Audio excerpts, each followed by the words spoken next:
ಎಲ್ಲಿದೆ ಬಿರುಗಾಳಿಯೇ ಬೀಸಿದೆ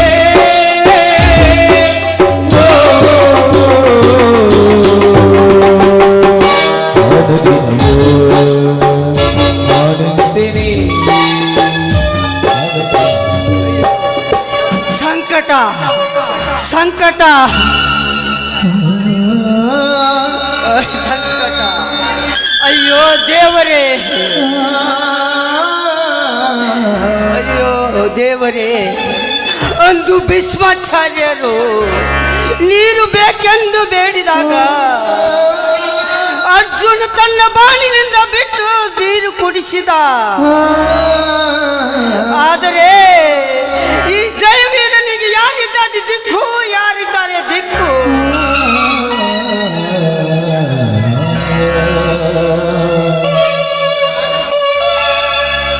ರಾತ್ರಿಗಳೆಲ್ಲ ಸುಖದ ಕನಸುಗಳಾಗಿ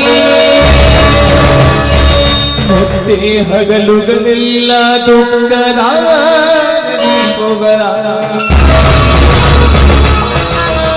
ಪಾಪದ ಎತ್ತಿನ ಬಂಡಿಯ ಚಕ್ಕಡಿಯಾಗಿ ಇದೇನು ಸ್ವಾಮಿ, ಇದೇನಿದು ನಿಮ್ಮ ಮೈಯಲ್ಲಿ ರಕ್ತ? ಈ ರೀತಿ ಬಾಸನ್ನು ಬರುವಂತೆ ಹೊಡೆದರೆ ಆ ಪಾಪಿಗಳು. ಬಾ ಜಯ ಬಾ, ಅಭಿಮಾನದ ಕಿತ್ತು ನನ್ನನ್ನು ಈ ಸ್ಥಿತಿಗೆ ತಂದು ಬಿಟ್ಟಿತು.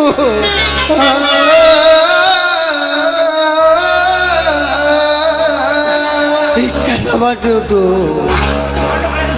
ನಾನು ಒಂದು ಕಣ್ಣು ಕಳೆದುಕೊಂಡು ನಾ ಹೇಗೆ ಜೀವಿಸಲಿ ಜಯ, ನಾ ಹೇಗೆ ಬದುಕಲಿ?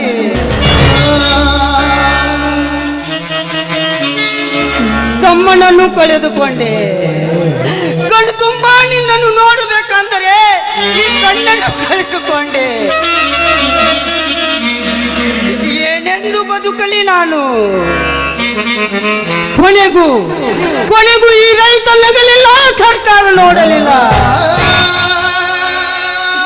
ಈ ರೈತ ನಗಲಿಲ್ಲ, ಸರ್ಕಾರ ನೋಡಲಿಲ್ಲ. ಅಂದಾಗ ಅಂದಾಗ ಈ ರೈತ ನಕ್ಕರೆ ಜಗವೆಲ್ಲ ಸಕ್ಕರೆ ಆಗುವುದು ಯಾವಾಗ ಜಯ?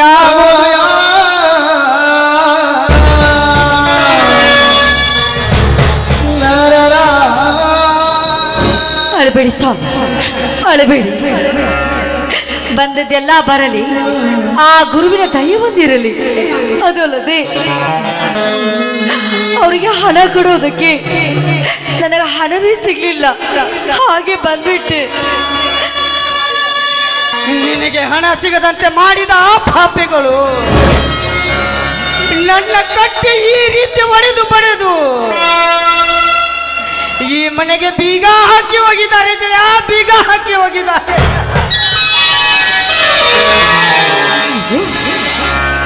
ಜಯ ಜಯ, ಬೇಗ ಬೇಗ ಒಂದು ದೊಡ್ಡ ವಿಷ ಕೊಟ್ಟು ಬಿಡು ಜಯ.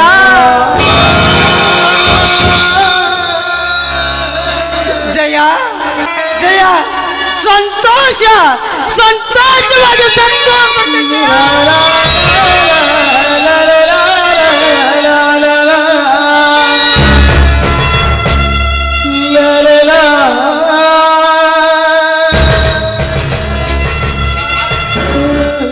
ಏನು ಈ ರೀತಿ ಮಾಡಿದರೆ ಆ ಪಾಪಿಗಳು ಅವರಿಗೆ ಹೆದರಿ, ದಯವಿಟ್ಟು ನೀವು ಮಾತ್ರ ಈ ರೀತಿ ಮಾತನಾಡಬೇಡಿ.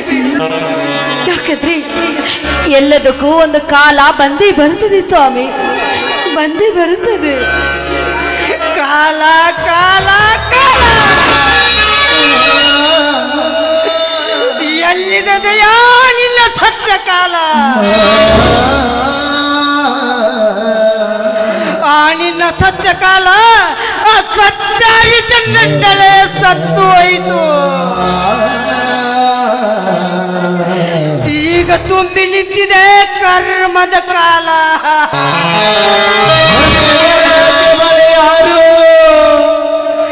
ಇದನ್ನು ನೋಡಿ ಅಳಬೇಕು ನಗಬೇಕು ನನಗೊಂದು ಗೊತ್ತಾಗ್ತಾ ಇಲ್ಲ ಜಯ. ಯಾವ ಮತ್ತು ಇರದಂತ ನೋವು ನೂರಾರು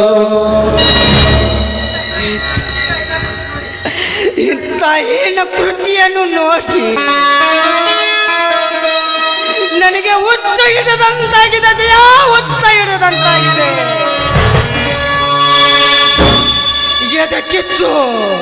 ಎದಕ್ಕಿತ್ತು ಉರಿದು ಆರಿ ಹೋಗಿದೆ. ಹುಚ್ಚ ಹಿಡಿದಿದ್ದ ಜಯ, ಹುಚ್ಚ.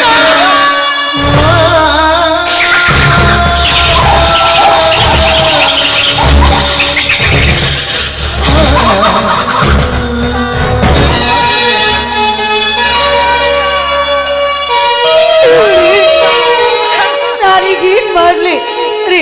ಬನ್ನಿ ಮೊದಲು ಆಸ್ಪತ್ರೆಗೆ ಹೋಗೋಣ. ಬನ್ನಿ ನೀವು. ಜೀವನದಲ್ಲಿ ಏನಿದೆ ಕನಸಲ್ಲ ಕನಸಲ್ಲ ಜೀವನದಲ್ಲಿ ಏನಿದೆ ಸುಖ, ಜೀವನದಲ್ಲಿ ಏನಿದೆ ಸುಖ, ಕನಸಲ್ಲ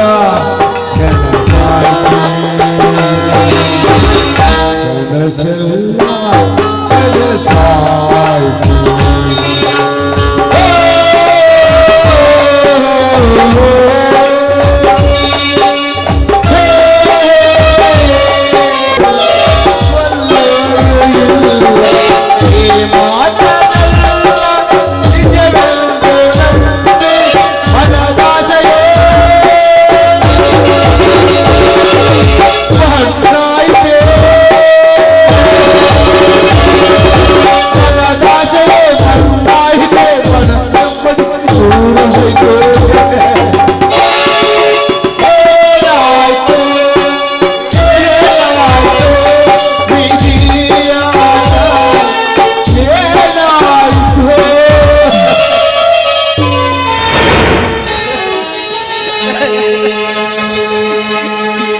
ಎಲೆ ವಿರಾಟ ವಿಧಿಯೇ, ಈಗಲಾದ ತೃಪ್ತಿ ಐತೆ ಈ ನಿನ್ನ ಮನಕ್ಕೆ. ಈ ನಿನ್ನ ವಿಧಿಗಾನಕ್ಕೆ ಸಿಲುಕಿ ಯಾರಿದ್ದಾರೆ ಈ ಜಗದಲ್ಲಿ? ದ್ವಾಪಾರ ಯುಗದಲ್ಲಿ ಪಾಂಡವರು, ತ್ರೇತಾಯುಗದಲ್ಲಿ ಶ್ರೀರಾಮ ಲಕ್ಷ್ಮಣರನ್ನು ವನವಾಸಕ್ಕೆ ಕಳಿಸಿದ ನೀನು ನನ್ನನ್ನು ಬಿಡುವೆಯ? ಧಿಕ್ಕಾರವಿಲ್ಲ ಈ ನಿನ್ನ ಮಾಯಾ ಕುತಂತ್ರಕ್ಕೆ. ಅಳಬೇಡಿ ಸ್ವಾಮಿ, ಅಳಬೇಡಿ. ಕಣ್ಣೀರಿನ ರಭಸಕ್ಕೆ ಕಣ್ಣಿನ ಗಾಯ ಇನ್ನೂ ಹೆಚ್ಚಾಗುತ್ತದೆ. ಅದಕ್ಕೆ ಮೊದಲು ನೀವು ಸಮಾಧಾನ ಮಾಡಿಕೊಳ್ಳಿ. ಬನ್ನಿ, ಮೊದಲು ನಾವು ಆಸ್ಪತ್ರೆಗೆ ಹೋಗೋಣ. ಸಮಾಧಾನ ಮಾಡಿಕೊಳ್ಳಿ. ಸಮಾಧಾನ?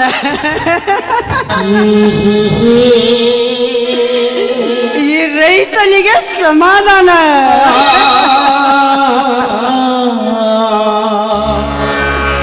ಕೇಳು ಜಯ, ಕೇಳು. ಕಬ್ಬಿಣ ಬಿಲ್ಲಿಗಾಗಿ ಮಾಡಿಕೊಂಡೆ ಈ ನಿನ್ನ ಸಮಾಧಾನ.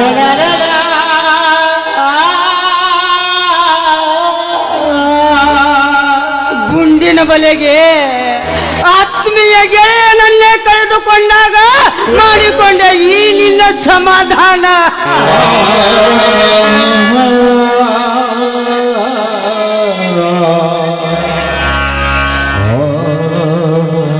ಅಂಗಡಿಯಲ್ಲಿ 68 ಶೇಂಗಾ ಹಂಚಿದಾಗ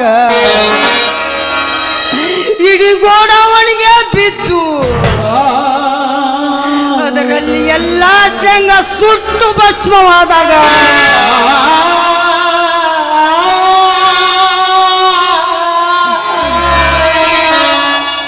ಮಾಡಿಕೊಂಡೆ ಈ ನಿನ್ನ ಸಮಾಧಾನ.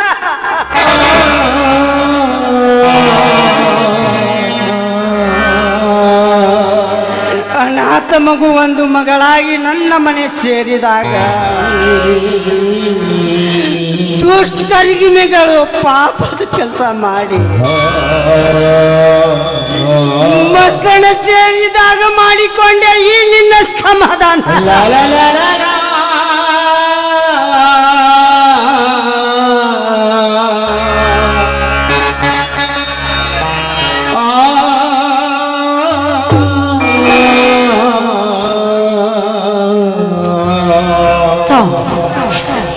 ಪ್ರಾಣದ ಉಸಿರು ಹಾರಿ ಹೋಗೋವರೆಗೂ ನಾವು ಸಮಾಧಾನ ಮಾಡಿಕೊಳ್ಳಲೇಬೇಕು ಸ್ವಾಮಿ, ಸಮಾಧಾನ ಮಾಡಿಕೊಳ್ಳಲೇಬೇಕು. ಕೇಳು ಜಯ, ಕೇಳು. ನಿಮ್ಮೆಲ್ಲಕ್ಕಿಂತ ಮಿಗಿಲಾಗಿ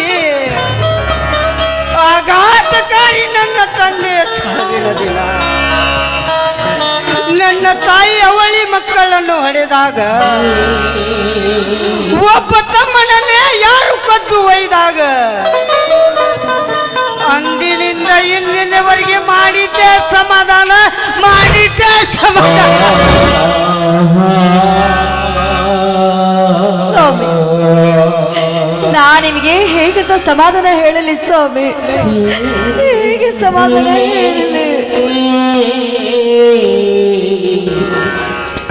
ನಗಲು ಬೇಗಲು ವಿಧಿಯೊಂದು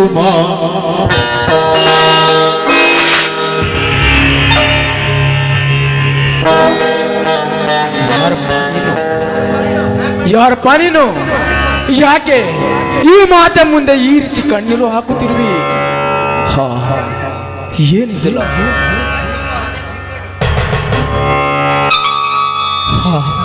ಏನಿದೆಲ್ಲ ಮೈ ತುಂಬ ರಕ್ತ?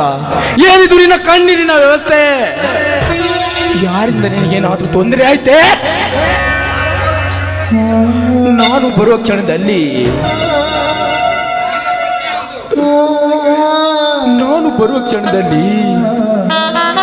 ಈ ನಿನ್ನ ರಕ್ತ ನೋಡಿ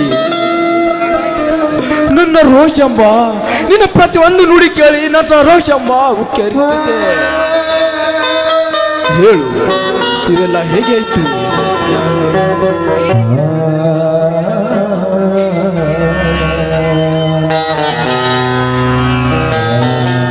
ಈ ರೀತಿ ಮನ ಕರಗಿಸಿ ಮಾತನಾಡುವ ಯಾರಪ್ಪ ನೀನು? ನನ್ನ ಕತೆ ಬಹಳ ದೊಡ್ಡದಿದೆ. ನಾನೊಬ್ಬ ಅನಾಥ, ಮೇಲಾಗಿ ನನ್ನನ್ನು ಅನಾಥ ರಕ್ಷಕ ಅಂತಾರೆ. ಇಲ್ಲಿ ಬಿಡು, ಮೊದಲು ನಿನಗೆ ಈ ಸ್ಥಿತಿ ಏಕೆ ಬಂದಿತೆಂದು ಹೇಳು, ಅದಕ್ಕೆ ನಿನ್ನೊಂದಿಗೆ ನಾನಿದ್ದೇನೆ. ನನಗೇನಾಗಿದೆಯಪ್ಪ? ಚೆನ್ನಾಗಿದ್ದೀನಿ. ಈ ನಿನ್ನ ಕಷ್ಟ ನನಗೇಕೆ, ನಿನಗೇಕೆ? ಇಲ್ಲ, ನೀನು ಘಾಸಿಗೊಂಡ್ರುವ ಹೇಳಿದ ನುಡಿಗಳು ಒಂದೇ ಎರಡೇ. ನಾನು ಬರುವಾಗ ಇದನ್ನೆಲ್ಲ ನೋಡಿ ನನ್ನ ಶಾಂತಿ ಎಂಬು ಸಹನೆ ಮೀರಿ ಯಾರು ಈ ಕೃತಿಗೆ ಕಾರಣರು ಕೇಳೆಂದು ಒದರಿ ಹೇಳುತ್ತಿದೆ ನನ್ನ ಆಕ್ರೋಶದ ಮನ. ಹಣೆ ಬರಹಕ್ಕೆ ಹೊಣೆ ಯಾರು? ನಾವು ಅನುಭವಿಸಬೇಕಾದ ಪಾಪಕ್ಕೆ ನೀನಿಗೆ ಹೊಣೆಗಾರನಾಗುವೆ. ಇದೆಲ್ಲ ನಮ್ಮ ಪ್ರಾರಬ್ಧ ಕರ್ಮ ಅಷ್ಟೇ. ಇಲ್ಲಮ್ಮ, ಇಲ್ಲ. ಮೂಕನ ರೋದ ಮೂಕನ ತಾಯಿಗೆ ಗೊತ್ತು ಎಂಬಂತೆ ಅನಾಥನಾಗಿ ಹೊರ ಬಂದ ಈ ನಿಮ್ಮ ರೋದ ಅನಾಥನಾಗಿ ಬದುಕು ನನಗೆ ಗೊತ್ತು. ಹೇಳಿ, ಆ ಕಷ್ಟದ ನುಡಿಯಲ್ಲಿ, ಆ 10 ಕಷ್ಟದ ನುಡಿಯಲ್ಲಿ ಆ ಕಡೆ ನುಡಿ ಅವಳಿ ಮಕ್ಕಳಲ್ಲಿ ಅನಾಥನಾಗಿ ಸೇರಿದ್ದೇನೆಂದು ಹೇಳ್ತಿದ್ರಿ. ಆದರೆ ಆ ಮಗುವೆ ನಾನೇ ಎಂದು ನನ್ನ ಮುಂದೆ ಸತ್ಯವಾಗಿ ನಡೆದ ಕತೆ ಹೇಳಿ.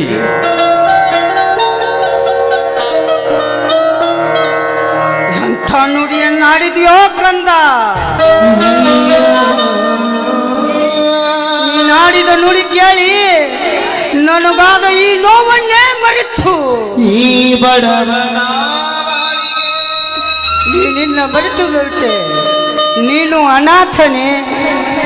ನಿನಗೆ ತಂದೆ ತಾಯಿ ಅಣ್ಣ ತಮ್ಮಂದಿರು ಯಾರೂ ಇಲ್ಲವೇ?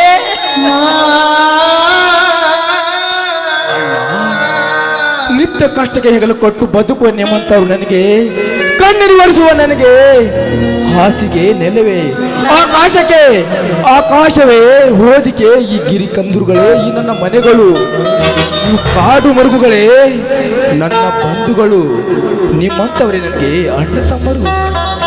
ಕಂದ, ಎಂತ ಕಠೋರವಾದ ಮಾತನ್ನು ನುಡಿತ್ರಿಯಪ್ಪ, ಎಂತ ಕಠೋರವಾದ ಮಾತನಾಡ್ತಿರ್ವಿ ನೀನು. ಹೌದಮ್ಮ ತಾಯಿ, ಕಠೋರ ಎಂಬ ಈ ಕುಟರದಲ್ಲಿ ನಿತ್ಯ ಹಾಲು ಕುಡಿದು ಬದುಕ ಈ ವೀರನಿಗೆ ಈ ನಿಮ್ಮ ರಕ್ತ ನೋಡಿ ನನ್ನ ರೋಷ ಹಬ್ಬ ಉಕ್ಕಿ ಹರಿ ಸಾಗರ ಉಕ್ಕಿ ಹರಿತೊಡಗಿದೆ. ನನ್ನ ಪ್ರತಿಯೊಂದು ನುಡಿ ಕ್ರಾಂತಿವಾಗಿ ಖಡ್ಗವಾಗಿ ಜಳಿಪಿಸಿ ಕೈ ಮಾಡಿ ಹೇಳ್ತಿದೆ, ಈ ಕೃತಿ ಮಾಡಿದ ವೈರಿಯನ್ನು ಒಲ್ಲೆಂದು. ಅವನೇ ಸತ್ಯವನ್ನೇ ಸಹಿಸಿವಿ. ಈ ಕಲಿಯುಗದಲ್ಲಿ ಏನೆಂದು ಹೇಳಲಿ ಕಲಿ. ಸತ್ಯಕ್ಕಾಗಿ ಸಂಬಂಧ ಕಳೆದುಕೊಂಡೆ, ರೈತರ ಎಳ್ಳಿಗೆಯಾಗಿ ಬಡಿಸಿಕೊಂಡೆ, ಸ್ನೇಹಿತನ ಸಾಲ ತೀರಿಸಬೇಕಾಗಿ ಆ ಮನೆಯಿಂದಲೇ ನನ್ನ ಮನೆಯಿಂದಲೇ ನಾವರೆಗೆ ನುಗ್ಗಿಸಿಕೊಂಡ ಪಾಪಿಯ ದೇಗುಲದೊಳಗ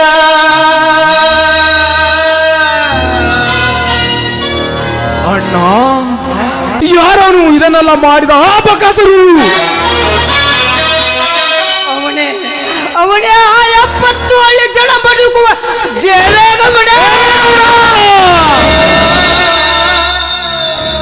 ದೈವತ್ವ ಶಕ್ತಿ ಎಲ್ಲವೂ ಸಮಾನ ಎಂದು ಮಾನಸಿಕವಾಗಿ ಕಿರತೆಯಿಂದ ನನ್ನ ಕಿವಿಯಲ್ಲಿ ಊದಿ ಈಗ ಬೂದಿ ಮುಚ್ಚಿದ್ಯಾ. ಚಂಡವಾಗಿ ಬಡಜನರ ಬದುಕು ಸಾವು ನೋವಿನ ಹೋರಾಟ ನಡೆಸಿದ್ಯಾ ಮಗನೇ. ಕ್ರಾಂತಿ ವೀರನನ್ನು ಶಾಂತಿ ಸಾಗರ ಒತ್ತಿ ಹೇಳಿದನೆಂದು ನನ್ನನ್ನು ಅವನನ್ನು ಕೊಲ್ಲಲು ಒತ್ತಿ ಹೇಳಿ ಈಗ ತೆರೆ ಮೇರೆ ಇಂಥ ಬಡಜೀವಿಗಳ ರಕ್ತ ಕುಡ್ತ್ಯಾ ನೀಚ. ಈಗ ನೀನ್ ಎಲ್ಲಿದೆ ಸರಿ? ನೀ ಕೊಟ್ಟ ಕ್ರಾಂತಿ ಖಡ್ಗದಿಂದ ನಿನ್ನನ್ನು ಸಂಹಾರ ಮಾಡಿಬಿಡ್ತೀನಿ ಮಗನೇ. ಹೆದರಿಕೆ ಆಗ್ತೈತಪ್ಪ, ಹೆದರಿಕೆ ಆಗ್ತೈತಿ. ಯಾಕಂದ್ರ ಆ ಕ್ರಾಂತಿವೀರ ನನ್ನ ತಮ್ಮ ಕಣೋ. ಬಡವನ ಬಾಳಲಿ ಅವಳನ್ನು ಕೊಲ್ಲಬೇಡಪ್ಪ. ನಿನಗೆ ಕೈ ಮುಗಿದು ಬೇಡ್ಕೊಳ್ತೇನೆ, ಅವನನ್ನು ಕೊಲ್ಲಬೇಡ. ಈ ಬಡವನ ಬಾಳಲಿ ಬಿರುಗಾಳಿ ಬೀಸಿತೆ. ಅಣ್ಣ, ಯಾವಾಗತ್ತ ನಿನಗೆ ಆ ಕ್ರಾಂತಿ ನಿನ್ನ ತಮ್ಮನೆ? ಎಲ್ಲ ವಿಚಿತ್ರವೇ. ಸರಿ ಇರ್ಲಿ, ಮೊದಲು ನನ್ನೊಂದಿಗೆ ಆಸ್ಪತ್ರೆಗೆ ಬನ್ನಿ, ಹೋಗೋಣ. ಬಾ ಅಣ್ಣ, ಹೋಗೋಣ. ಅತ್ತಿಗೆ ನಡೆ. ಕಂಡಿದ್ದು ಕಾಣದಿಲ್ಲಿ ನೀ ಬಡವನ ಬಾಳಲಿ, ಕಂಡಿದ್ದು ಕಾಣದಿಲ್ಲಿ ನೀ ಬಡವ ಓವಿದೆಯ ಆಟ ಇದು ಅಲ್ಲದೆ.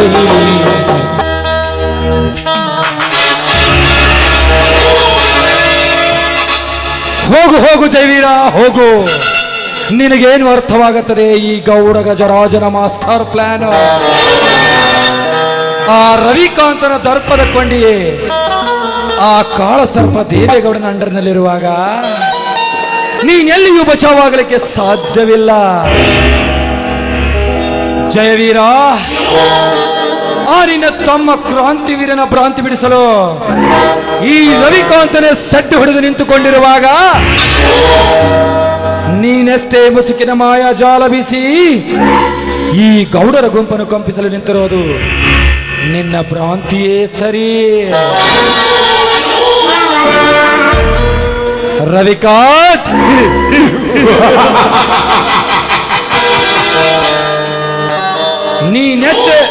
ನೀನೆಷ್ಟೇ ಇವರನ್ನು ಅಪಚರಿಸಿ ರಕ್ಷಿಸಿದರು, ಅಪಚಾರದ ಅವಶೇಷದಡಿಯಲ್ಲಿ ನಾ ಇವರನ್ನು ಸಿಲುಕಿಸಿ ಈ ನಗರದಲ್ಲಿ ನಾವೇ ಮಹಾನಾಯಕರೆಂದು ಮೆರೆಯುವ ನಿಮ್ಮೆಲ್ಲರ ರುಂಡವನ್ನು ಚಂಡಾಡಿ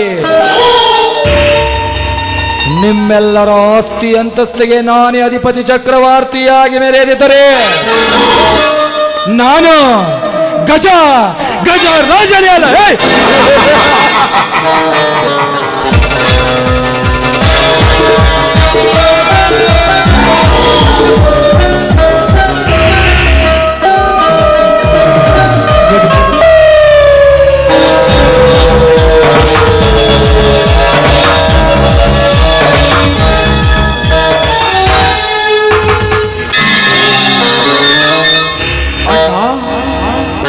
ನಿಮಗೆ ಆರಾಮವಾಗುತ್ತೆ ಅಂತ ಹೇಳ್ತಾರೆ.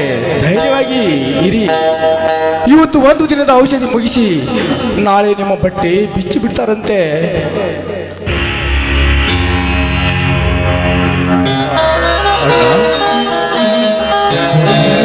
ಕಾಣದ ನಾಟಕಕಾರ ಅತ್ತಿಗೆ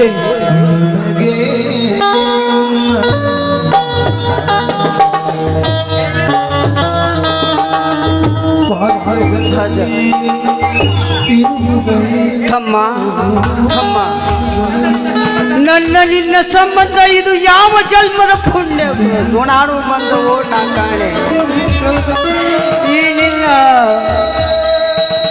ಈ ನಿನ್ನ ಉಪಕಾರ ನಾ ಹೇಗೆ ತೀರಿಸಲಿ ಮಗ, ನಾ ಹೇಗೆ ತೀರಿಸಲಿ?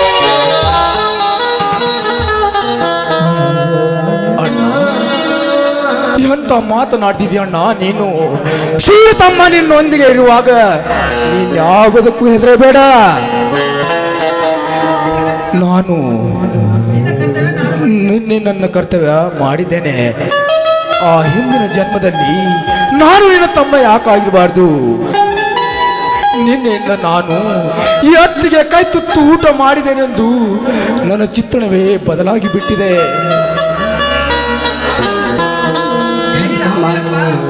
ನಿನ್ನೆ ನನ್ನ ದಿನ ಆಪರೇಷನ್ಗೆ ಬೇಕಾದ ನಿನ್ನ ರಕ್ತ ನನ್ನ ರಕ್ತ ಬೆರೆತುಕೊಂಡಾಗಿನಿಂದ ನನ್ನ ತಾಯಿಯ ನೆನಪು ಬಂತು ಕಣ, ನನ್ನ ತಾಯಿಯ ನೆನಪು. ಇದು ಜೀವನ ನಾಟಕ ರಂಗ. ನಿಮ್ಮಿಬ್ಬರಲ್ಲಿ ರಕ್ತ ಸಂಬಂಧದ ಒಂದೇ ಭಾವನೆ ಮೂಡಿ ಬರುವುದನ್ನು ನೋಡ್ತಾ ಇದ್ರಿ. ನೀವೇಕೆ ಒಡ ಹುಟ್ಟಿದವರಾಗಿರಬಾರದು? ಹಾ ಅತ್ತಿಗೆಮ್ಮ, ಎಂತ ಮಾತಮ್ಮ ನಿನ್ನದು? ನಾವಿಬ್ಬರು ಒಂದೇ ತಾಯಿ ಮಕ್ಕಳಾಗಿದ್ರು ಬಂತು, ಇಳಿದ್ರೆ ಬಂತು. ಈಗ ಒಡ ಹುಟ್ಟಿದ್ರಂತೆ ಇದ್ದೇವಲ್ಲ, ಇಷ್ಟೇ ಸಾಕು. ಹಾ ಅತ್ತಿಗೆ, ತಾಸಿಗೊಮ್ಮೆ ಔಷಧಿ ಹಾಕಮ್ಮ, ನಾನು ಹೊರಗಡೆ ಹೋಗಿ ಬರ್ತೇನೆ. ಆಯ್ತಪ್ಪ, ನೀನು ಹೇಳಿದಂತೆ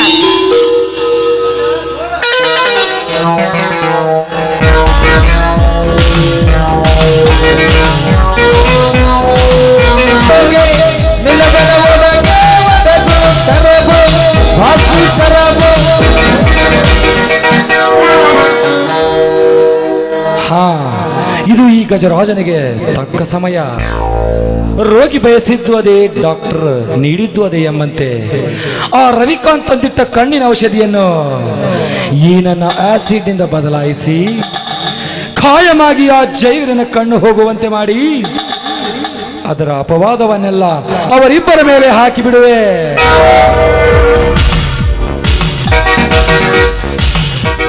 ರವಿಕಾಂತ್, ಇಂತಹ ಅನಾಥರಿಗೆಲ್ಲ ನಾನೇ ರವಿವರ್ಮನೆಂದು ಕುಣಿದು ಕುಪ್ಪಳಿಸ್ತೀಯಲ್ಲ ಮಗನೇ. ಇನ್ನು ನೋಡ್ತಾ ಇರು ಈ ಗಜರಾಜನ ಕೈ ಚಳಕ.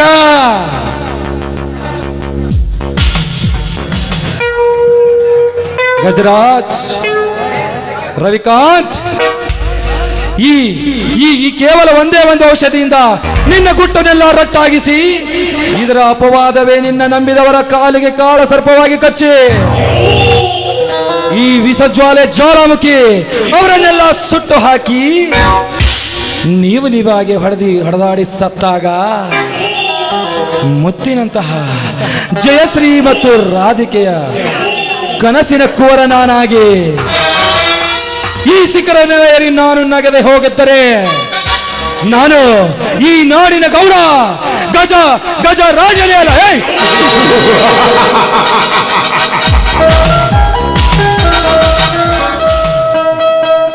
ರಾಧಿಕಾ ಪ್ರಿಯೇ, ಎನ್ನ ಮನದ ಮಂದಿರದಲ್ಲಿ ನೀನೇ ತುಂಬಿಕೊಂಡಿರುವಾಗ ಈ ಗಜರಾಜನಿಗೆ ಎಷ್ಟು ಕಾಟ ಕೊಡ್ತೀಯ? ಈ ಗಜರಾಜನ ಪ್ರಾಣ ನಿನ್ನ ಪಾದದಲ್ಲಿಡಿಯುವೆ. ಬಾ ಪ್ರಿಯೇ, ಬಾ, ಬಂದು ಬಂದು ಈ ನನ್ನ ಗಜರಾಜನನ್ನು ಸಂತೈಸು. ಬಾ ಪ್ರಿಯೇ, ಬಾ.